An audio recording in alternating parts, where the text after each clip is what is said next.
জামাত ইসলামীর নেতৃত্বে 11 দলীয় ঐক্য জোট এমন একটা সমাজ কায়েম করবে, এমন একটা দেশ কায়েম করবে, দুহার থেকে কোনো মহিলা একা রাতের বেলায় কেরানীগঞ্জ আসতে পারবে। চুরি থাকবে না, ডাকাতি থাকবে না, গৃহ বিবাদ থাকবে না, দুর্নীতি থাকবে না, সুদ থাকবে না, ঘুষ থাকবে না, মাদক ব্যবসা থাকবে না, চাঁদাবাজি থাকবে না, ভূমিদস্যুতা থাকবে না, সমাজে থাকবে কেবল শান্তি, শান্তি আর শান্তি। আপনারা কি সেই শান্তির সমাজ কায়েম করতে চান কিনা?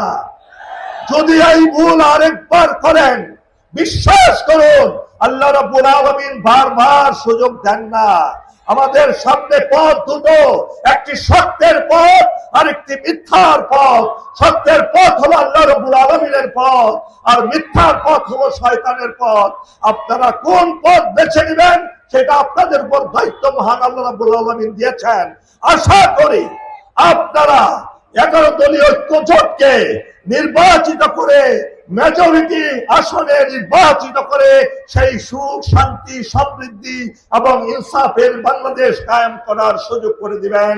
মহান আল্লাহ আমাদের সেই সুযোগ দান করুন, সেই তৌফিক দান করুন। ওমা তৌফিক ইল্লা বিল্লাহ। আসসালামু আলাইকুম